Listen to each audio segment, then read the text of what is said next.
Therapy Chat Podcast, episode 161. This is the Therapy Chat Podcast with Laura Reagan, LCSWC.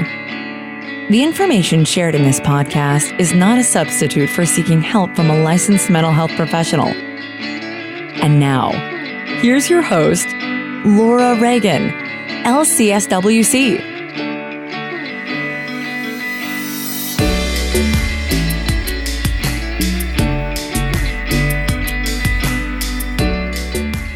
Hi, welcome back to Therapy Chat. I'm back from vacation and wanted to share with you my recent interview with Kyle Davies. So last week I replayed the 2 times that he's been on Therapy Chat before as a little prelude for you to this week's interview with Kyle. He was recently in the US and he lives in Wales. So I was so excited to know that he was right on the East Coast, an hour away from where I live. We made arrangements to meet up and record another interview because I am fascinated by what he's doing and I think he's helping a lot of people. Many people I work with are dealing with chronic pain and chronic illness, and I'm learning a lot more about adrenal stress and the HPA axis and all that good stuff. That's even more of an interest of mine now. I hope you will find our interview interesting. This time, Kyle talked a little bit more about his perspective and how spirituality plays into his work. So sit back and have a listen. Love to know what you think. Before we dive into my discussion with Kyle, I want to give a shout out to my latest Patreon members. The people I'm about to name are people who are making a monthly contribution to help keep Therapy Chat going. Chris Javiaris, Cindy Tenney, Kate Wester, Jordan Rain, This Is Not What I Ordered podcast. Thank you, fellow podcasters supporting a podcast. Sung Han Lee, Andrea Demar, and Ina Saarinen. I hope I pronounced your name right, Ina, all the way from Finland, which is super cool. So thank you to everyone who's supporting Therapy Chat by being patrons. Thank you all who listen. Thank you all who call in with your questions and your comments on SpeakPipe. I love hearing from you. And let's go ahead and dive in. Hi, welcome back to Therapy Chat. Today, I'm really excited to be talking in person for the first time with Kyle Davies, who is here in the U.S. right now, all the way from Wales. Kyle, welcome back to Therapy Chat. It's great to be back. Took me, 2-3 weeks on a boat to get over here. I came the old-fashioned way. And yeah, it's great to be back. Thank you for having me. You're welcome. So why are you here in the U.S.? Well, that's what a question. I was speaking at the USA BP conference in Santa Barbara over the weekend, which was a wonderful experience. And we have a dog in the background who's having some bodily functions happening. So Santa Barbara is a long way from here. So you were just doing that over the weekend, and today is Wednesday. Are you jet lagged? No, I'm not jet lagged at all, actually. I'm feeling pretty good. I've come here mainly to talk to you and to do some book talks as well, and to run a workshop on the weekend. You doing a workshop here in DC? I'm doing a workshop for sufferers of chronic fatigue and pain conditions. A 2-day workshop for chronic fatigue and pain solution. Where is that? It's in a hotel in Arlington. So it's in Arlington. Yeah, Northern Virginia. Yes. Awesome. Wow. Next time I'll have to come. It costs a lot of money. I can pay for it. So I'm sure that people who are listening might be interested in maybe coming if you do this again. I mean, they won't hear it in time to attend this weekend because this is coming out in a couple weeks. Yeah, well, let's hope I say something that's of interest today that will entice them into to hear more from me. Yeah. I always enjoy hearing from you. So you have been on this podcast before, and we've been talking about your book, The Intelligent Body. We have, and we've talked about how the body is a profound and useful medium to convey information to us. We talked about emotion, I think, on the last episode when I was here. And today we're going to talk about things maybe a little bit more metaphysical, maybe a little bit more spiritual, perhaps. You know, from my perspective, I think when it comes to health challenges, we need to be addressing body, mind, and spirit, if you will. And I know that almost sounds like a bit of a cliche, but I think we need to address them. And I think if we isolate each one and just fixate on one, then we do ourselves an injustice. And we run the risk of just dealing with a person's symptoms rather than addressing the full person and the full nature of why a sickness or disease has manifested itself. Yeah, exactly. I'm with you 100% on the whole mind, body, and spirit connection. And we've definitely talked about that on Therapy Chat in the past. Recently, one of my guests, Lainey Smith, has talked about kind of, spirituality as self-care. And, I used to think that spirituality was like I don't want to say a dirty word, but it was definitely something that I was uncomfortable when it was mentioned because of an association with religion and worrying that the person who was talking about it was going to try to push some religious beliefs on me. But that's not really what we're talking about here, right? Oh, it might be. No, no, it isn't. But I think it's pushing your beliefs on us. We don't want that. No, we don't. But I think one of my sense of it, and certainly from a perspective of coming from the UK, is that there is very much a sense of, if you're an intelligent person, you've been to college, you're probably an atheist because you believe in science. And science and spirituality are very different things. And that materialistic paradigm still pervades thinking. And I think when we get into psychology and therapy, there is a desire to intellectualize, to attach ourselves to science, to validate what it is that we're doing. And I think we can run the risk then of excluding things of a metaphysical nature, which for me, those two things of things that being spiritual or scientific don't need to be mutually exclusive. I think that we can embrace both, which is kind of what I try to do in my book, is say, well, here's some science and here's a spiritual interpretation of that. So I think it can be, well, I personally think it's important, but I think it can be very useful as well, because it can give us a different perspective on things. And ultimately, what we're looking to do is reduce the level of suffering that people experience, and taking a spiritual perspective on things can facilitate that. Okay, so when you talk about taking a spiritual perspective on chronic illness and pain issues, how does that fit together for you? There are levels of this, I think. And I think my sense of it is that, and you'll have to tell me if I'm getting too woo-woo or if what I'm saying doesn't make sense, but my sense of it is that there are paradigms there's a paradigm within which we live.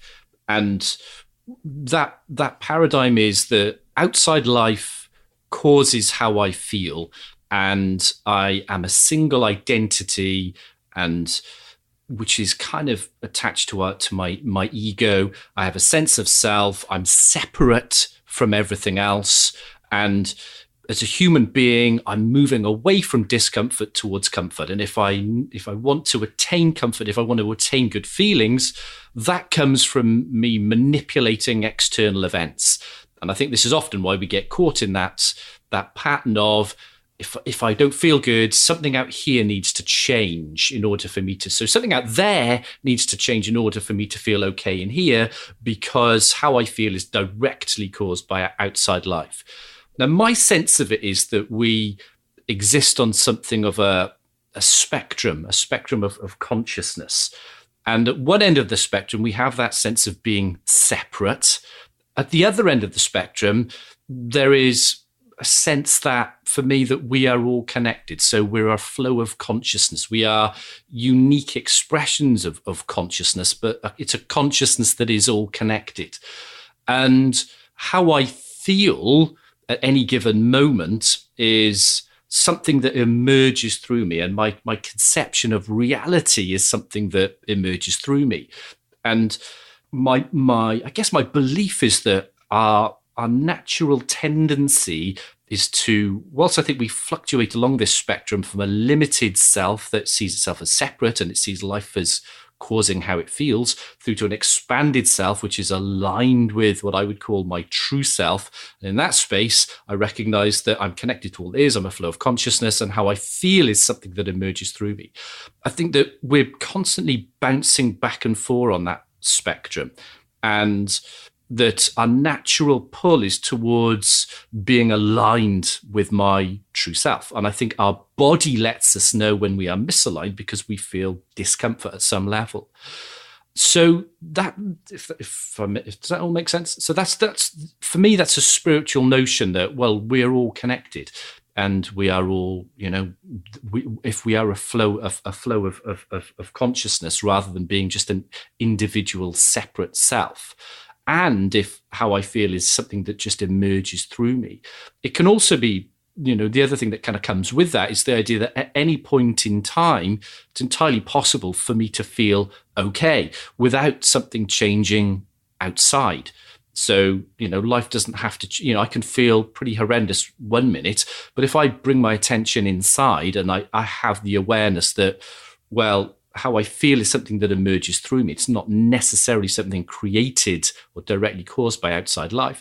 I can spring back within a moment to feeling a sense of being okay. So that's I guess that's the foundation of a spiritual piece. So I think the other, there are other kind of ideas, really. Much, in my view, much of suffering comes from probably three key pieces. One is that we tend to resist. So we resist external life when we resist how we feel. And we do that by applying meaning to what we feel in life. So, there's resistance. There is this notion that outside life directly causes how I feel. So in order for me to feel okay, I've got to constantly fix life. And the third thing I was going to say, I've just forgotten. So hopefully as we talk, that might come back to me. But there's, in order for us to reduce suffering, we need to allow ourselves to move away from resisting, move away from kind of applying meaning and judging, and come back to this sense that it's entirely possible for any moment for me to feel okay. I don't have to fix outside life. And actually, there's no right and wrong in what I feel. Everything I feel is okay. Yes.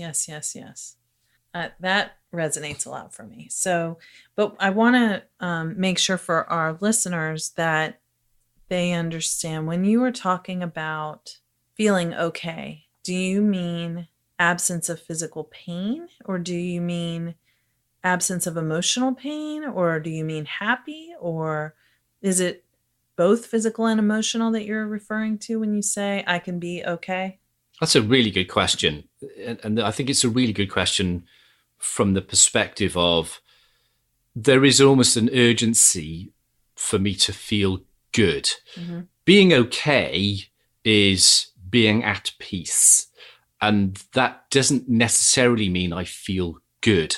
So I can be feeling, from an emotional perspective, fear, anger, sadness, grief. And I can be okay with that. And I guess this is sort of part of the work we do.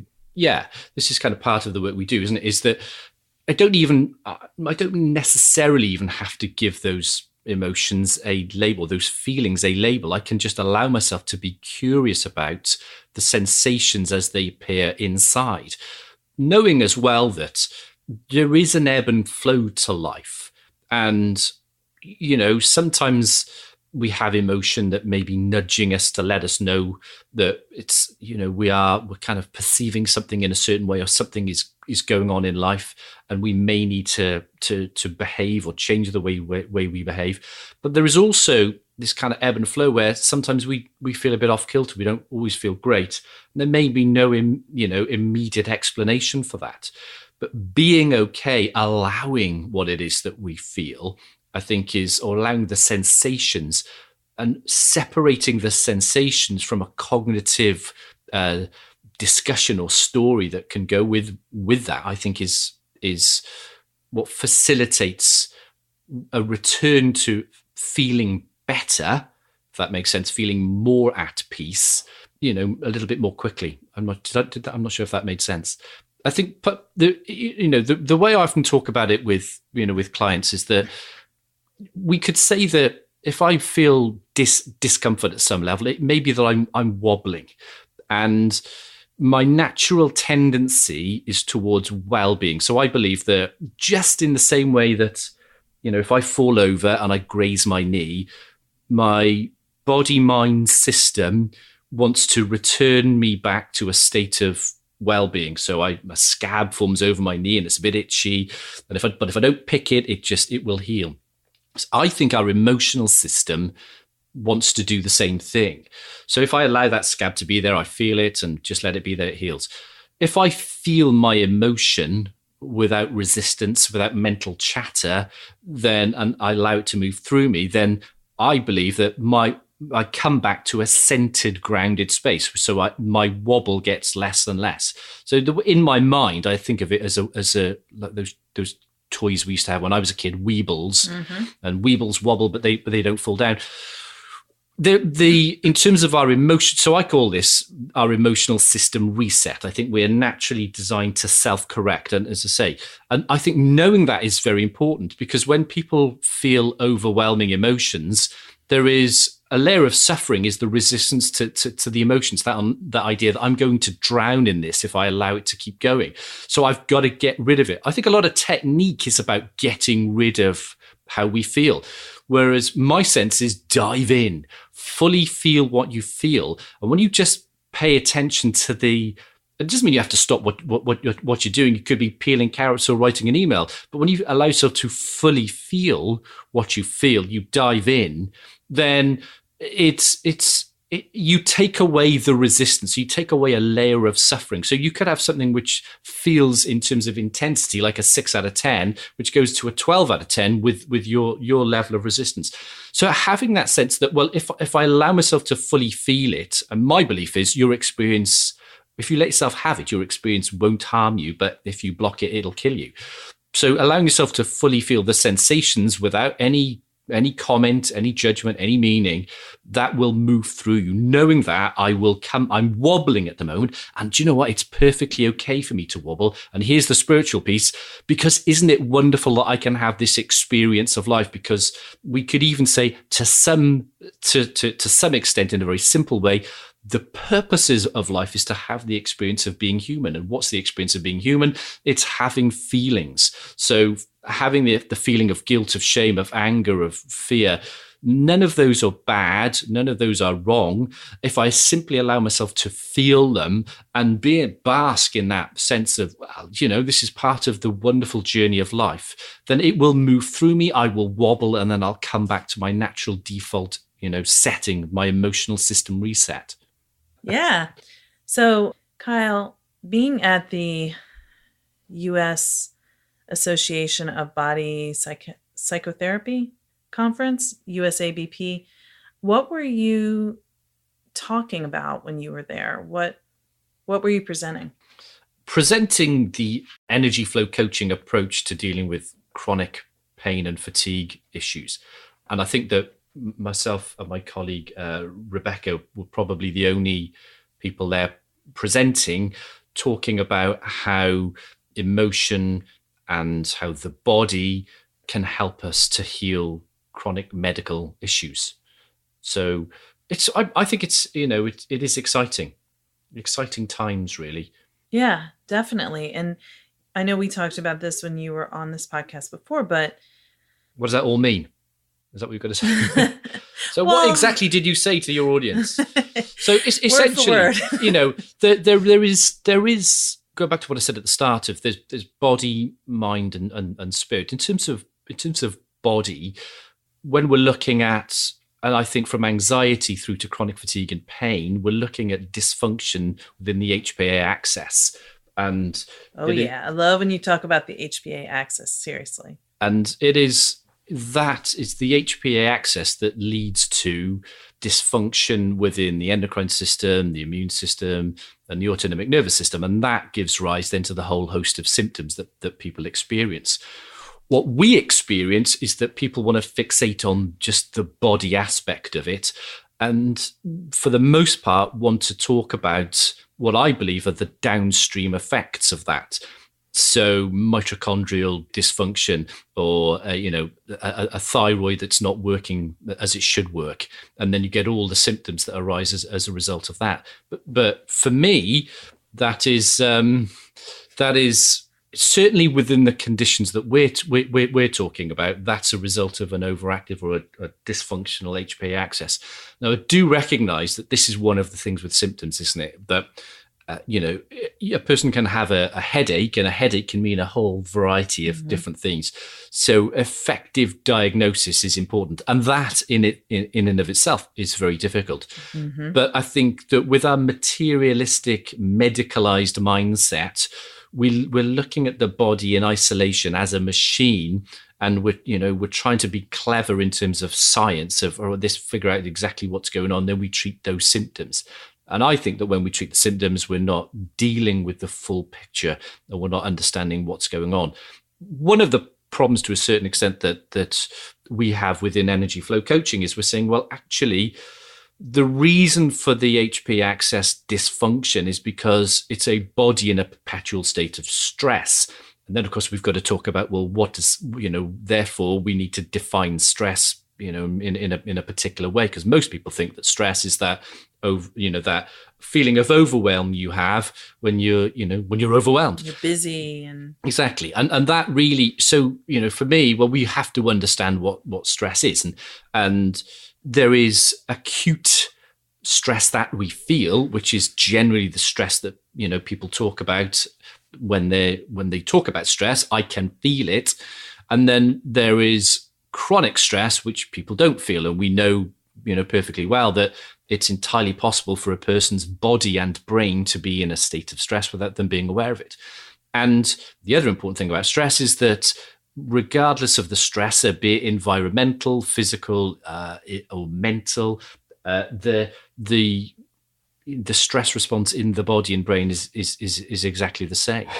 And I think the other tricky thing about stress is that the stress response is not always consistent. So you could be sat in a very hot room without any air in it, and it's very stuffy. Your body could go into the stress response as a result of that. Now you could be sat in the same room with the same limited amount of air 2 days later, and maybe your body doesn't experience the stress response in quite the same way. And that's what makes stress, I think, a very difficult thing necessarily to work with. Because we know from the perspective of medicine likes to be able to standardize things. It wants to look at specific instances, specific symptoms, and then generate specific treatments for those symptoms. And this is the thing, isn't it? Is that when it comes to stress, there are a whole variety of stressors that can contribute to the stress response and therefore ultimately symptoms. So in terms of the stuff we from what we were talking about at the conference, it was that notion of, okay, well, we're looking at a whole variety of symptoms here, and ultimately we believe it's a body in a perpetual state of stress. And whilst we can treat symptoms, of which there can be many, ultimately we need to get back to, well, what might be leading to stress, or keeping the body in a state of stress. And the spiritual bit comes in, because really a lot of it comes down to the extent to which we are detached from what I would call our true self. So if we look at that spectrum of consciousness, the more we are in this space of feeling separate and isolated, and we're not aligned with our deeper feelings, the more likely we are to trigger our body into that stress response. So more emotion will build up inside, which keeps our HPA axis in that kind of dysfunctional pattern. Yes. So that I want to amplify what you just said, because that idea that being in a state of chronic stress causes the HPA axis dysfunction, which leads to the chronic pain, chronic illness symptoms. Yes. And you know, if you want to get into the specifics, it's, you often have people with chronic fatigue. They'll say things like, well, I wake up in the morning and it feels like I've just run a 10K race, or my muscles are aching. Essentially what's happening is the HPA axis is dysfunctional. That triggers that, the problems with the autonomic nervous system. That means that muscles can be chemically working even when we're not doing anything. So you get a buildup of lactic acid within muscles, even when you're sat on the sofa or you're lying in bed. And this is why people can wake up and muscles are aching. So when we can trace back all of the symptoms, the physical symptoms that people experience down to issues with the systems of the body, be it the endocrine system, the immune system, autonomic nervous system. So both the symptoms which are in the body and come from the effects of suppressed emotions and the healing through the body are both affected by it. That's what you're doing. It's like the illness is caused by the illness. The symptoms in the body are coming from the unexpressed emotions, and the healing comes through the body as well. Yeah. So in terms of the persistent triggering of the stress response. So if we take a step back, so this is the way I see it. And the simple way I explain this to my clients is to say, well, what we have is a stress bucket, and anything from poor diet, bad sleep, poor sleep, drinking too much alcohol. You could have an accident. You could fall down a flight of stairs. You could have a car accident. You might be exercising to excess. You might have had a bad case of flu. All of those things can trigger the stress response. There's every chance that unknowingly you've been blocking emotion as well. And as you know, one of the theories that I like is the idea that our emotion and our feelings are slightly different things, and that emotion is a non-conscious process that ideally triggers feelings. And one of the reasons I kind of like this idea is because we know it's possible for us to block our emotional feelings. And even if we detach from them and we don't feel them, it doesn't mean that emotion is not still happening. So I think what happens is that when people become chronically ill, it's usually a number of primary causes. So lots of things building up in the stress bucket. I've had lots of clients that have come to see me because they've had a car accident and that's triggered their fibromyalgia, or something else has happened. And because we're in that medicalized mindset where we're thinking single cause, people assume that this is what caused, or, I had a Epstein-Barr and that's what caused my chronic fatigue. Now, for me, that is the proverbial last straw. That's the last thing that's gone in a stress bucket, which is already full. Now, this is theory. I don't have actual proof for this, but it seems a fairly plausible theory. If something like a case of Epstein-Barr or something like a car accident, they're usually more of a one-off, whereas a blockage of emotion, which is usually starts with a variety of traumas in childhood, it becomes a pattern. So people, the way I see it is that we detach from emotion in childhood, usually from some trauma, which can be very, very minor. And there's usually lots of them, as you well know. And in order to cope with life, we learn to block our feelings. And then we develop a pattern where our identity is wedded to some version of us, which is a version of us that is blocking our emotional feelings.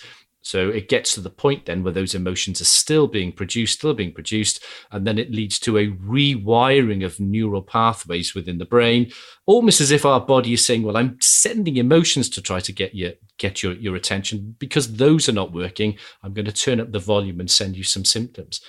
So that's effectively what I think happens. Is that rewiring then is the dysfunction within the HPA axis.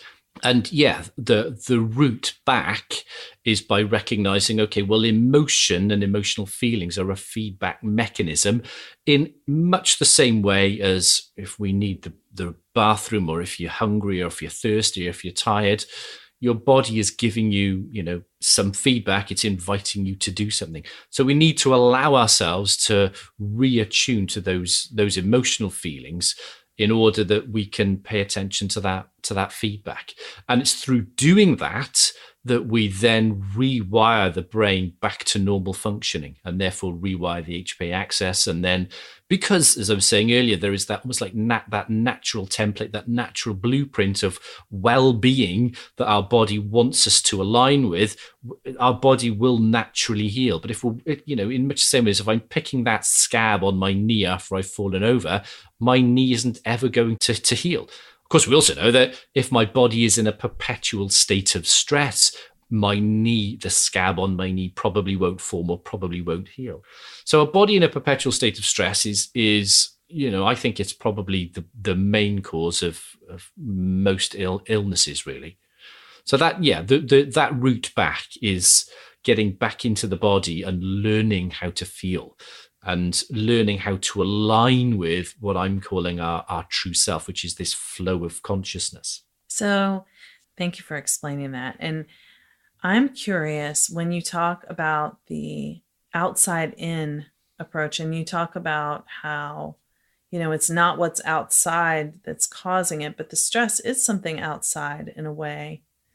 But also, what the stress is something that is happening because of situations, like I work too much, so I'm stressed. And I'm working too much because I'm trying not to feel my feelings, which are not about work or, anything else. Well, they're about something, but not about what, it's not really about, oh, I have so much to do. It's about, I don't want to feel X, Y, and Z. Yeah. So can you talk about that outside in approach a little bit more? So in the simplest way, for me, and I know the term inside out and outside in are terms that they're phrases that lots of people use in lots of contexts. For me, there's a number of things. Is that the first point is what I was saying earlier. There's that paradigm that unconsciously we all believe that life directly causes how I feel, and when we believe ourselves to be separate, a separate individual self, then we are usually trying, because we have this drive away from discomfort to comfort. We are usually often in our head trying to think about what needs to change about me or about life in order for circumstances to change, in order for me to feel better. And this is where people get caught up in trying to control life. And my belief is that control is something of an illusion. So we can't control anything out there. We don't actually control, in each moment, we don't actually control how we feel. So, in the moments that unfold now, I don't have any direct control over how I feel. But if I can, again, with this idea of if I allow myself to feel, and if I, being inside out, if I know my feelings emerge from within me, then, and will flow through me. And if I allow them to flow, my emotional reset kicks in and they naturally flow. I'm being kind of much more inside out. And also if I can step into this space where I recognize, well, I'm connected to everything else. I'm not actually separate. I'm just an expression of consciousness that is flowing, and there is an ebb and flow to everything. So I will have times when I feel great and aligned and connected, and I'll have times when I feel off kilter and, not as wonderful as maybe, I would like, or intellectual I would like. But I can allow those because that's all part of being connected to everything else. That for me is kind of more of the notion of inside out. And what it does is it means I can relinquish the need to control. And again, as I was saying earlier, it brings into being this emotional reset much, much quicker. If I let go of the idea that X has to happen in order for me to feel happy. if I let go of that, I'll be happy when blank. Yeah. If I know that, well, happiness is transient. It's an emotion like everything, like sadness, like grief, like joy. And my role as a human is to have the experience of all of these things. What I then attain is a sense of peace of mind. And I think ultimately that's probably what we want, is we want to feel a sense of connectedness and peace of mind. And in order to do that, we need to connect firstly with ourselves. We need to be inward looking, and therefore and sort of allow ourselves to flow and allow ourselves to feel, and then be guided by this idea of true self. And my sense of it is that, well, if I can, and this is another spiritual piece, if I can allow myself to believe that I am a flow of consciousness, there is this true self that is almost like a body wisdom embodied within me and expressing itself through me. I don't have to intellectualize everything. I don't have to know everything. I don't have to figure everything out. I can give over the heavy lifting of life to my true self. So a bit like someone who's Christian may say, well, we give it over to God. From an energy flow coaching perspective, I'd say, well, we give over the heavy lifting of life to my true self. I don't have to figure it out. I can allow whatever happens to happen. And I kind of know that whatever I'm meant to experience it's going to show up for me anyway. I don't have to figure it all out. And again, that's a sort of a spiritual piece. I'm going to be, I'm wired in a certain way. Certain things are going to show up for me. And if I allow myself to have the experience of whatever I feel when these things arise, then I'm having the experience I'm supposed to be having.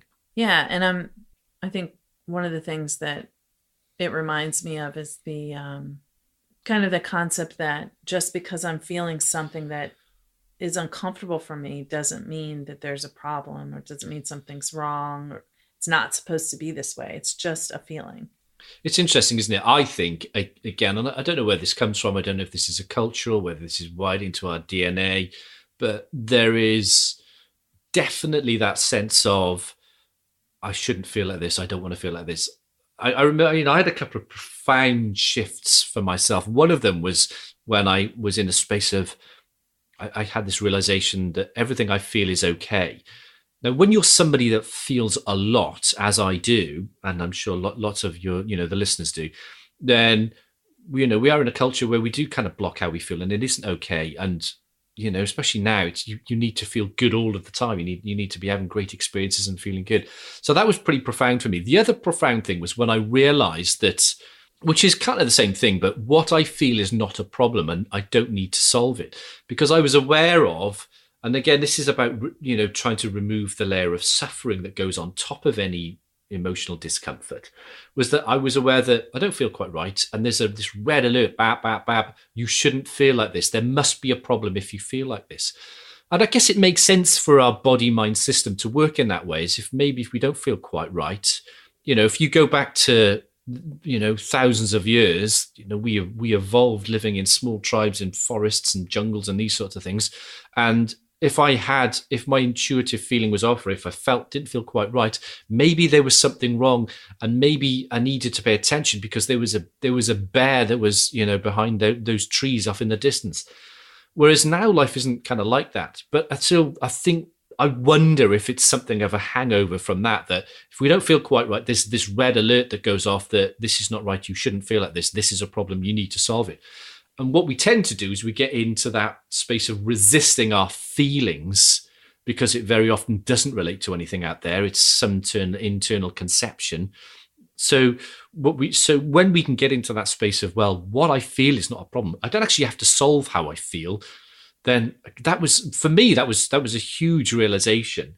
Because, and as I say, it removed a whole layer of suffering. And in fact, what I was actually feeling dissolved reasonably quickly as well.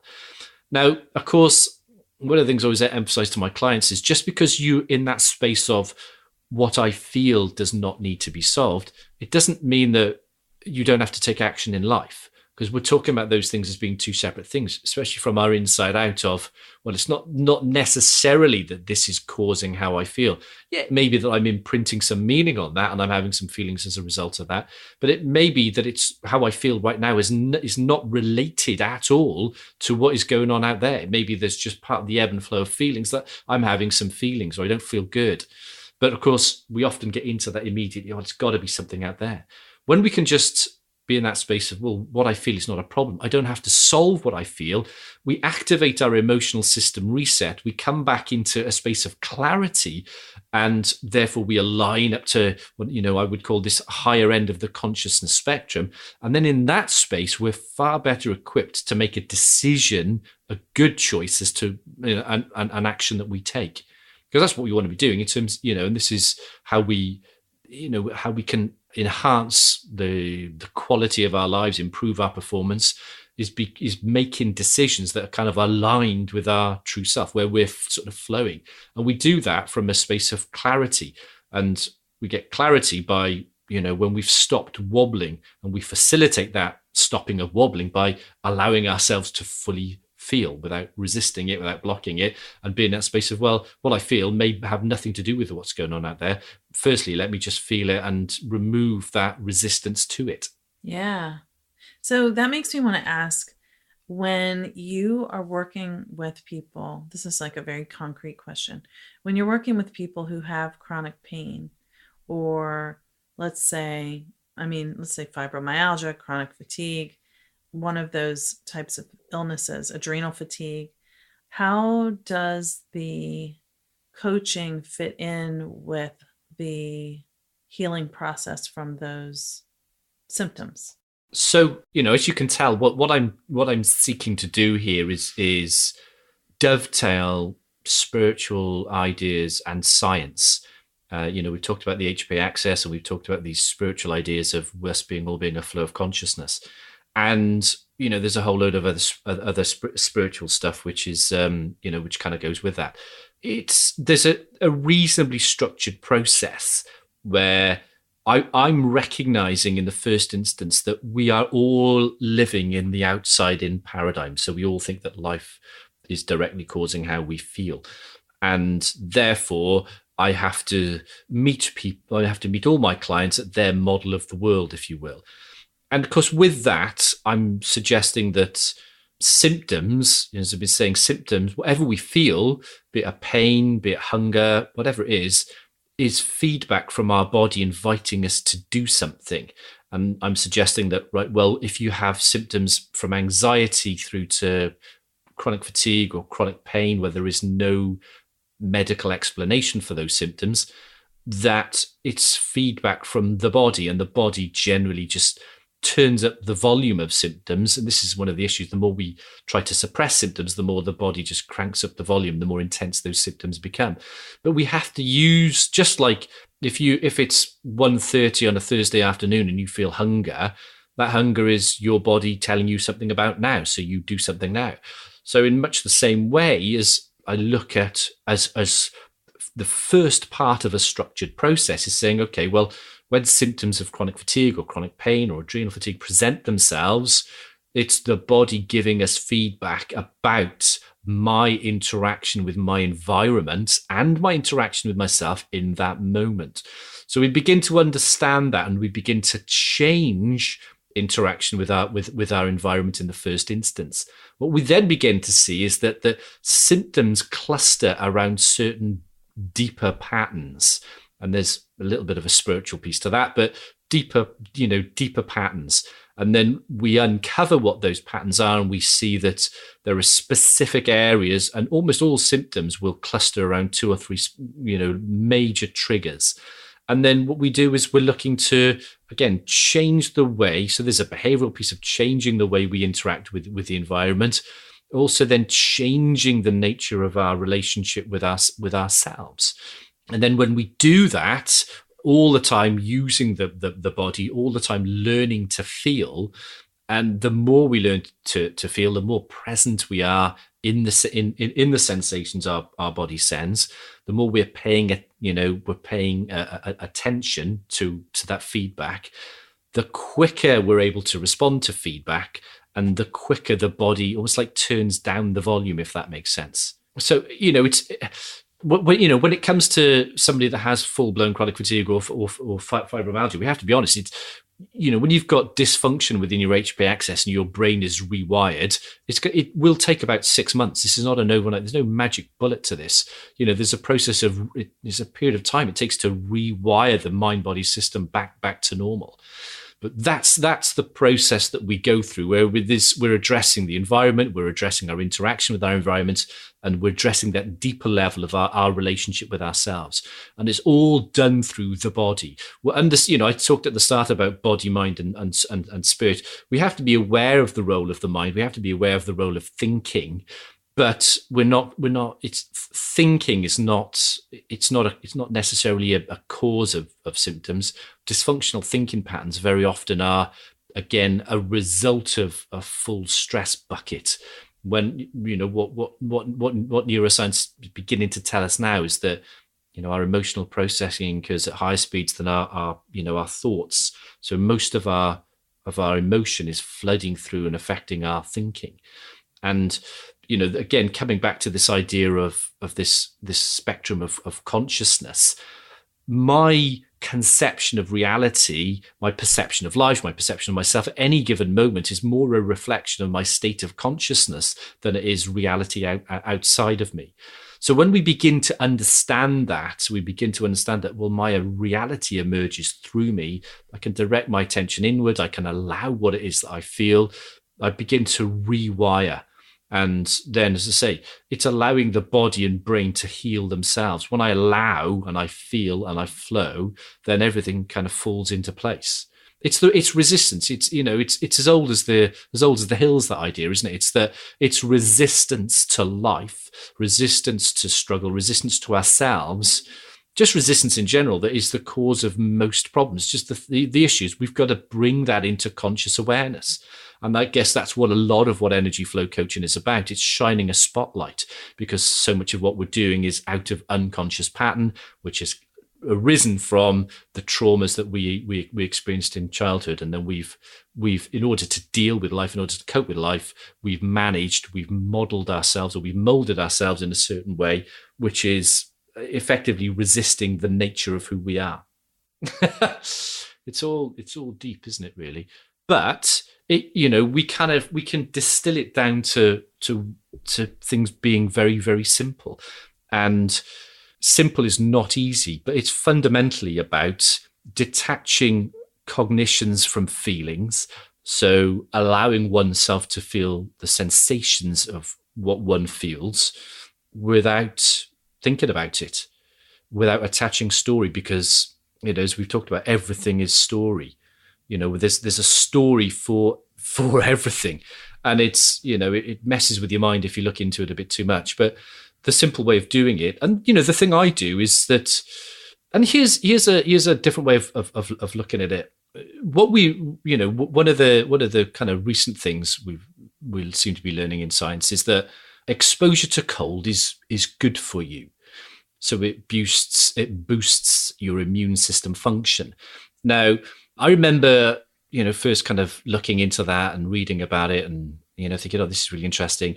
And then I got out the shower one morning, and the window was open, and it was winter, and there was the strong draft of cold air came in. I immediately kind of winced, tightened up, resisted it, and felt uncomfortable, probably emotional feelings as well as the physical discomfort. I then had the realization that, but this is good for you. I sort of relaxed into it and fully embraced the feeling of cold, knowing that, well, this is actually good. Now, the suffering, the physical, and I then became curious about, what does cold actually feel like?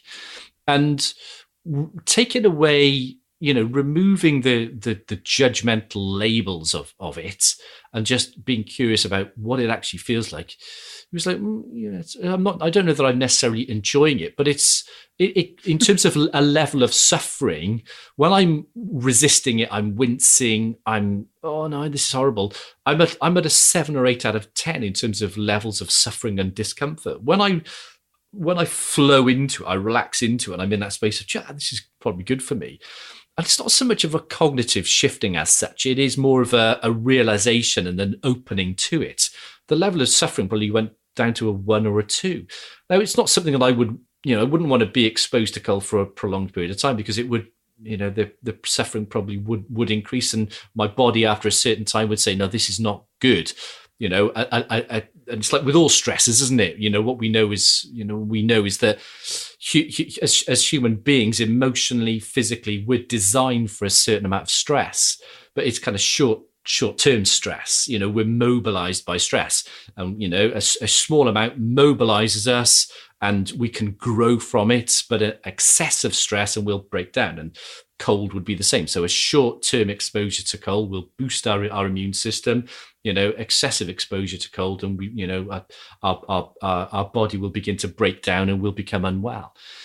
But the idea being, as two extremes of, well, I can experience suffering through resistance to the cold, or I can throw myself into it and embrace it, and the suffering goes away. We can do the same with our emotions, and that's essentially what I'm advocating, is when you just become curious about what something feels like, you take away any labels, any judgment, and you almost believe that it's, and this is what I do from a spiritual perspective, I believe that it's good for me. In order for me to, as I would say, raise my frequency, raise my vibration, I need to allow myself to feel everything. So if guilt or shame or fear or anger present themselves, I do get in that space of, come on, bring it on. Let me fully feel this, because I know that my experience of life and my vibration will shift as I allow myself to feel it. It's often the case that people that's spiritual think that they shouldn't feel those sorts of low vibrational feelings. I don't do guilt, I don't do anger, I don't do shame, I don't do fear. I'm in this happy space all the time. And for me, that's, I don't think it's uncommon for spiritual people to do that, to be in that space where they therefore resist those sorts of emotional feelings. Whereas my view is counter to that. I think that we attain a more of a spiritual advancement, if you will. That's probably not quite the right word, but a shift in our vibration through fully embracing all the feelings that we have. So again, that's the idea that, well, what I feel is not a problem, and what I feel doesn't need to be solved. So that's me trying to, even though it's kind of all deep, it's trying to distill it down into, well, how do I use this?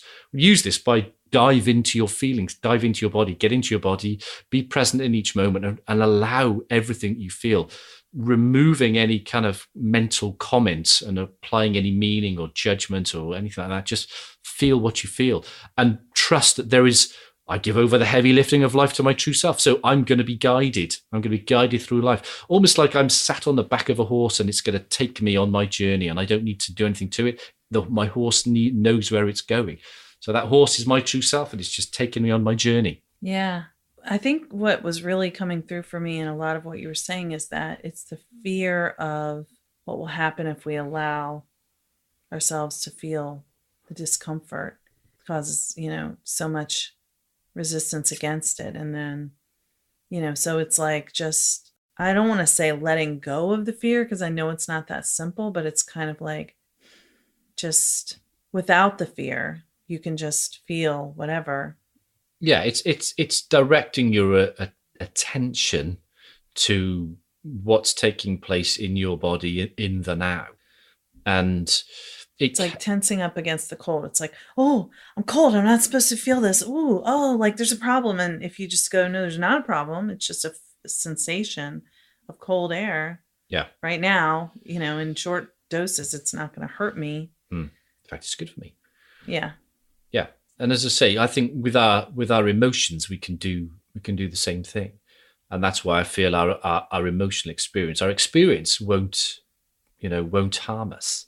But if we block it, we know that it will lead to all sorts of health problems, because it just builds up in our stress bucket, because we're not going to stop our body, mind system producing emotion.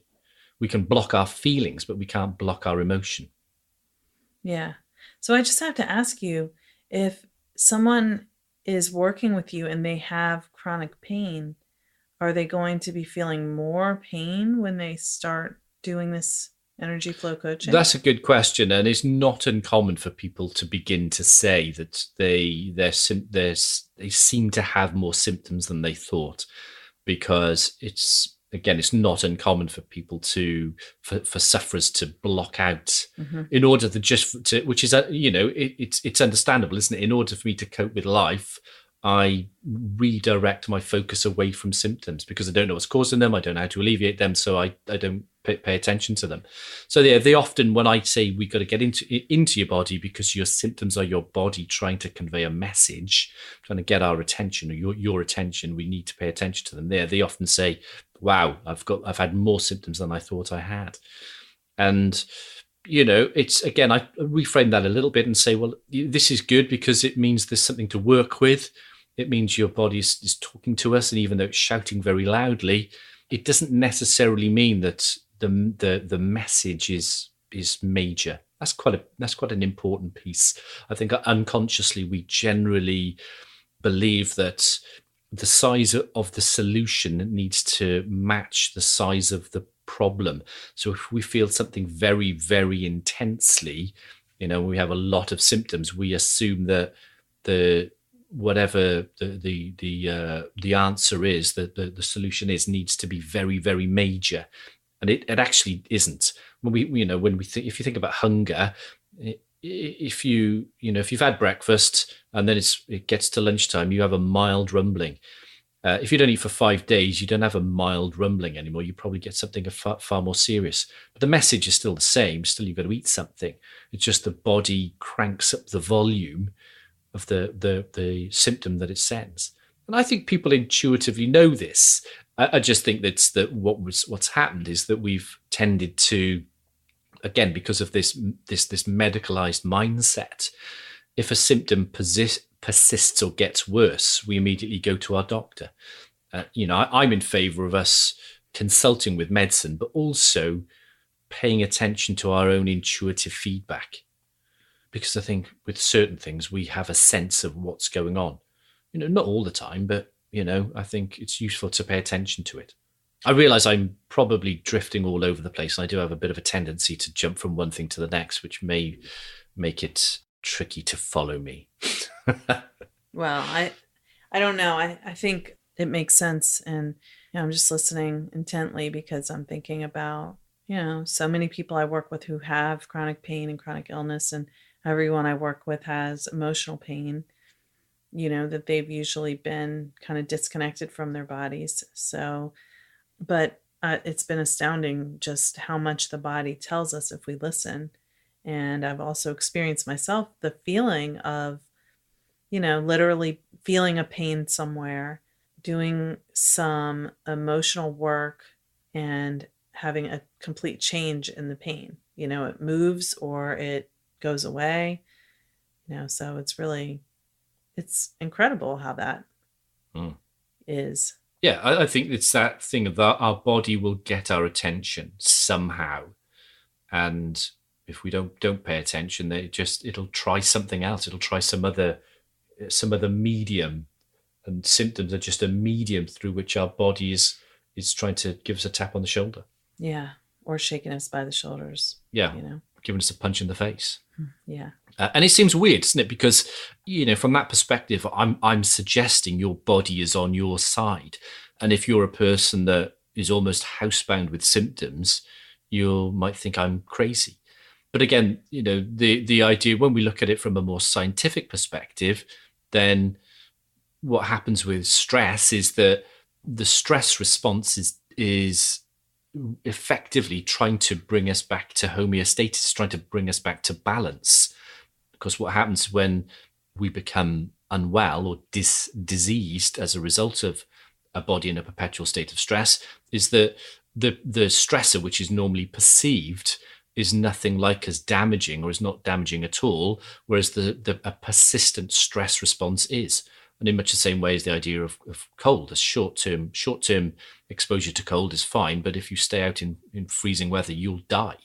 So that's effectively what happens. A body in a short-term state of stress actually is good for us. Long-term stress, kill us. It's kind of bit brutal, but it is as straightforward as that. Wow. So Kyle, do you what is your 2-day thing? Is it a training or is it a workshop for people to experience energy flow coaching? Or it is, yeah. So the 2-day workshop. It's so much out of my price range, so unaffordable. This you can't afford it. Don't even bother. This 2-day workshop is for sufferers of chronic fatigue and pain. So normally, in terms of, and what that does is it goes a little bit deeper, and it gives people an idea and some methods and some ways of working with this. As I said earlier, my experience is that in order to rewire the brain back to normal functioning, in most instances, it takes a number of months, and we could say 6 is a good average. So normally in my one-to-one work, I work with people over the course of, I have a program which is a 20-week program, which sometimes it does extend a bit. So the workshop is giving people more of a taster and some experiential sense of what this work is all about within a safe environment. But say most of the work I do is one-to-one, which is usually via Skype, and it's a 20-week program, because you have to commit to the time, because if you want to get well, you've got to recognize that this is gonna take time. Yeah. And part of it is because when we get into those deeper patterns, and you'll have the same, I'm sure, with your work, is that we develop a sense of identity. And my belief is that sense of, if your body's presenting persistent symptoms, your sense of who you are is detached from probably who you really are, or you're misaligned with what I'm calling your true self. And I'm not suggesting that true self is fixed, because it isn't. There's no single version of us. But we are, if we are blocking our deeper feelings, our intuitive feelings, our emotional feelings, then we are misaligned from our true self. And therefore we block our flow, and therefore we get ill. But it's, the ego wants to hold on to a sense of identity. And again, this is the other bit that is very spiritual, is that, as I was saying earlier, when we can embrace the idea that, well, I'm a flow of consciousness, there is no single version of me, I'm connected to all that is. I don't have to consciously know who I am. I can just be curious almost about who I might be through how I feel. And how I feel today may be different to how I feel tomorrow and next week. And that's all part of the wonderful experience of life. When I step into that space, that enables me, or that facilitates a relinquishing of a rigid or a tight holding onto a sense of self. So I don't have to be in that space of, right, well, this is me. I can let go and say, oh, actually, I'm curious about who I might be, and what I'm going to do. That curiosity is going to manifest as being aware of what I feel. And because the more I do that, the more I flow, and that the healthier I am in mind and body. Awesome. Well, so for people who are listening and may be interested in doing coaching with you or catching your workshop next time you come around, where can they find you? Website energyflowcoaching.com. On social media, I'm on Twitter, Instagram, Facebook, Kyle Davies, or Energy Flow Coaching. Yes, and tell them the name of your book one more time. The Intelligent Body, which is available on Amazon, Barnes & Noble, and in most high street retailers, although you probably get it cheapest on Amazon, I suspect. And it's a Norton book. And you know how Laura likes to interview Norton authors. Yes, I do. Shout out to Norton. All right. Well, Kyle, thank you so much for being back on Therapy Chat today. It was so great to be with you here in person. I know. It's so cool. Thanks so much for listening to my interview with Kyle Davies. I hope you enjoyed it.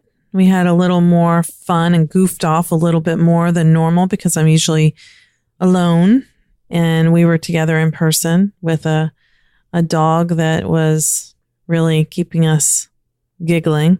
But in spite of all the giggling, I really enjoyed talking with Kyle about what is a pretty serious topic, our health. We take it for granted sometimes, but, I work with so many trauma survivors who have some kinds of health issues that come up. And the research indicates that there is a link between childhood trauma and physical and emotional well-being. So the emotional symptoms are pretty obvious to any trauma therapist, but the physical symptoms, because they are not all in your head, they're real, can be confusing and extremely overwhelming. It's often hard to get an accurate diagnosis, and whatever treatment would help.